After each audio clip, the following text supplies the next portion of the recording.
اس میں 13 کھجور کے درخت ہیں، کل 13۔ یار الزام لگانا تھا تو کوئی بڑا الزام لگاتے، یہی الزام آپ کو ملا ہے، یہی کھوٹا سکہ جو ابو بکر صدیق پہ استعمال کرنے چلے۔ رسول اقدس صلی اللہ علیہ وسلم اس دنیا سے تشریف لے گئے، سیدنا ابو بکر صدیق کو خلیفہ بلا فصل صحابہ نے مانا، تمام صحابہ، حضرت عمر، حضرت عثمان، حضرت علی، تمام اہل بیت رضی اللہ عنہم ابو بکر صدیق کی بیعت کرتے ہیں، خلیفہ بلا فصل مانا گیا۔ ابو بکر مسجد نبوی کے امام اور خطیب مقرر، جانشین پیغمبر مقرر۔ سیدہ فاطمہ خاتون جنت رضی اللہ تعالی عنہا کے دل اقدس میں ایک بات آئی کہ میرے ابو جان جو زمینیں چھوڑ کے گئے ہیں وہ میراث میں مجھے ہی ملے۔ حضرت اماں جان رضی اللہ عنہا کے ذہن مبارک میں خیال آیا، سیدنا ابو بکر صدیق تک یہ بات لکھ کے بھجوائی گئی۔ ابو بکر صدیق فرمانے لگے، لخت جگر پیغمبر بیٹی فاطمہ خاتون جنت، اگر جائیداد چاہیے ابو بکر کی ساری جائیداد آپ کے قدموں پہ نثار ہے۔ نہیں ابو بکر مجھے جائیداد نہیں چاہیے، میں تو اپنے والد کا حصہ بطور برکت لینا چاہتی ہوں۔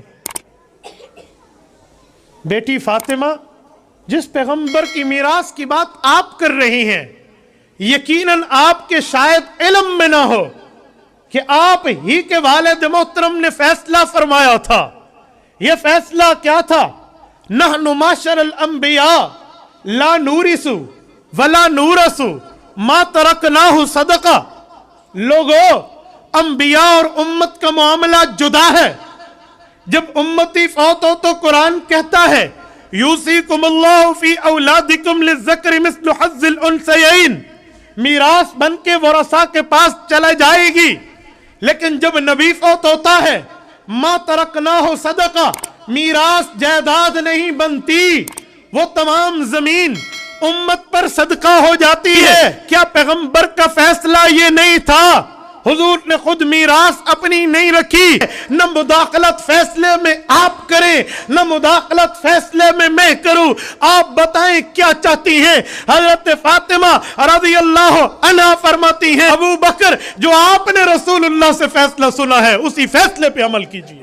جنگ لڑ کے آئی ہے رسول کی بیٹی، فتح کر کے آئی ہے نبی کی بیٹی، چہروں سے نقاب اتار کے آئی ہے،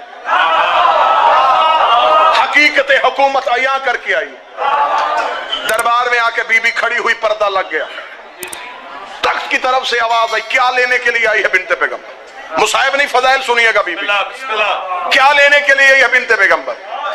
اتنا کہنا تھا، میری شہزادی کی آواز آئی، میری جاگیر فدق سے میرے عامل اٹھا کے حکومت نے اپنے سپاہی کیوں بھیجے؟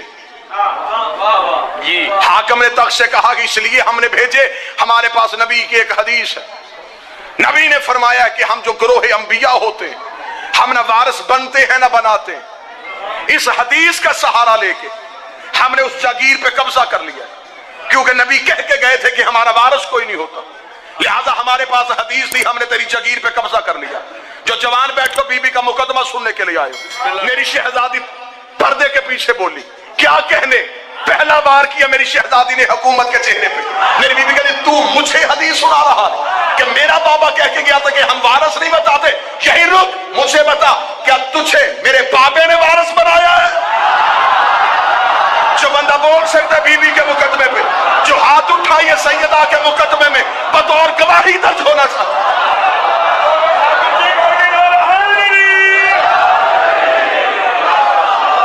مجھے بول کے بتا، تو حدیث پڑھ رہا ہے کیا کہنے کہ میرے بابا نے تجھے کہا تھا کہ ہم وارث نہیں بناتے؟ اگر میرا بابا وارث نہیں بناتا تو پھر تجھے کس نے بنایا؟ سبحان اللہ۔ اگر تو یہ کہے کہ تجھے میرے بابا نے بنایا، پھر 3 دن سقیفہ میں جھگڑا کیوں ہوا؟ میں تجھ سے اپنی جاگیر واپس لینے کے لیے آئی۔ اس نے کہا ٹھیک ہے، جاگیر دینے کے لیے تیار ہے، کوئی ثبوت؟ بی بی نے تحریر رسول پیش کی، مقدمہ سننے کے لیے تیار ہے، رسول کی تحریر پیش کی گئی، تحریر کو پڑھا گیا، بغور مطالعہ کیا گیا۔ وہ خیبر کے یہودیوں کے ہاتھ کی لکھی ہوئی تحریر تھی کہ یہ ایک باغ نہیں تھا، 40 لاکھ دینار سالانہ آمدنی آتی تھی رسول کو یہاں سے۔ اس کے اندر 7 باغات تھے، 40 کنویں تھے، کئی چشمے تھے، بہت بڑی جگیر تھی، یہ پوری ایک پٹی تھی۔ یہ خیبر کے یہودیوں نے نبی کو لکھ کے دی تھی۔ یہودیوں کی تحریر تھی کہ یہ ہم مسلمانوں کے رسول محمد ابن عبداللہ کو دیتے ہیں۔ نیچے نبی نے نوٹ لکھا ہوا تھا کہ یہ میری ذاتی جگیر ہے، میں اپنی بیٹی فاطمہ کو دے رہا ہوں۔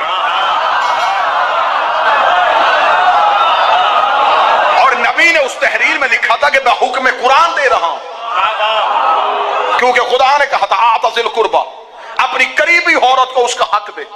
اگر بیٹیاں 4 ہوتی تو اس جگیر میں وارث ہوتی۔ آج بندے کہتے نہیں جی وہ اصل میں بی بی کا حق نہیں بنتا تھا۔ اگر حق نہیں تھا تو خیبر فتح ہوا ہے 7 ہجری میں، رسول دنیا سے ظاہری طور پہ گئے 11 ہجری میں۔ 4 سال یہ جگیر نبی کے پاس رہی۔ اگر اس میں امت کا حق تھا نبی نے دیا کیوں نہیں؟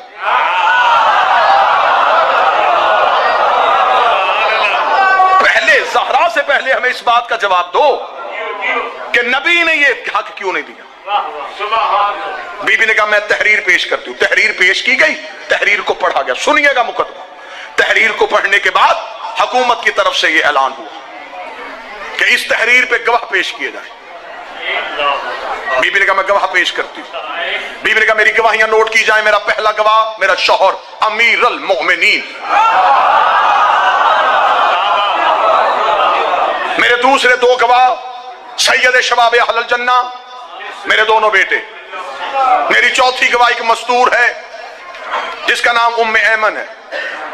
4 گواہ پیش کیے گئے۔ تلاگان گرد و نواح والوں 4 گواہیوں کا پیش ہونا تھا۔ کافی دیر مباحثہ ہوا، حکومت کی طرف سے مشورہ ہوا۔ مشورے کے بعد حکومت کی طرف سے ایک فیصلہ آیا۔ اس فیصلے میں یہ لکھا تھا کہ نبی کی بیٹی ہم جگیر واپس کرنے کے لیے تیار تھے، تحریر آپ کی ٹھیک تھی لیکن گواہیاں مکمل نہیں تھی۔ مقدمہ سنیے گا، مجھے مجبور نہ کیجئے گا، میں فضائل پڑھنے رہا ہوں، جس بات پہ قابو رکھیے گا۔ تیری گواہیاں نصاب شہادت مکمل نہیں۔ بسم اللہ۔ بی بی نے کہا نصاب شہادت کیوں نہیں مکمل؟ انہوں نے کہا نصاب شہادت اس لیے نہیں مکمل کہ آپ نے پہلی گواہی دی ہے اپنے شوہر کی، تو علی شوہر ہونے کی وجہ سے اس جگیر میں حصے دار ہے، جو مالک ہو وہ گواہی نہیں دے سکتا، گواہی باہر سے آنی چاہیے تھی۔ دوسرے 2 گواہ پیش کیے اپنے اپنے بیٹے، آپ کے بیٹوں کا بھی اس جگیر میں حق ہے لہذا وہ بھی مالک ہو۔ چوتھی گواہی ہم قبول کرنے کے لیے تیار تھے، لیکن کیونکہ تیرے بابا کی شریعت ہے کہ اگر عورت مرد کے مقابلے پہ گواہی دے گی تو 2 عورتوں کی گواہی ایک مرد کے مقابلے پہ مانی جائے گی، لہذا عورت ایک تھی، اس کے ساتھ دوسری عورت کوئی نہیں تھی، لہذا نصاب شہادت مکمل نہیں، تحریر قبول کر سکتے تھے اگر گواہیاں مکمل ہوتی۔ کیا کہنے نبی کی بیٹی، نبی نے تحریر واپس لے لی، نبی کی بیٹی نے گواہیاں نہیں بدلی۔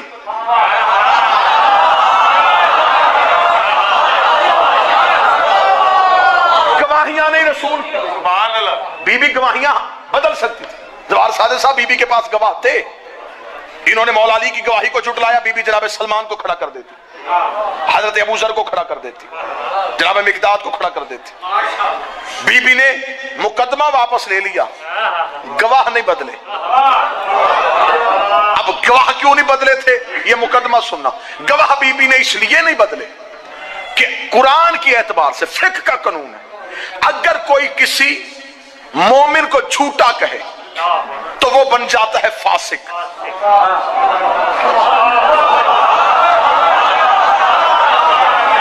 بحث کرو ہم سے، بلاؤ ہمیں سپریم کورٹ میں، ہم تمہیں زہرا کا حق منوا کے آئیں۔ جو کسی مومن کو جھوٹا کہے قرآن کہتا وہ بنتا ہے فاسق۔ فاسق نماز پڑھ سکتا ہے، پڑھا نہیں سکتا۔ فاسق چاند کی شہادت نہیں دے سکتا، فاسق نکاح میں بطور گواہ نہیں بیٹھ سکتا، فاسق طلاق کے سیغوں میں بطور گواہ نہیں بیٹھ سکتا، فاسق عادل نہیں رہتا۔ اگر کوئی کسی سچے مومن کو جھوٹا کہے تو قرآن کی نص سے وہ بنتا ہے فاسق، اور معاذ اللہ ثم معاذ اللہ اگر کوئی قرآن کو جھوٹا کہہ دے تو وہ فاسق نہیں بنتا،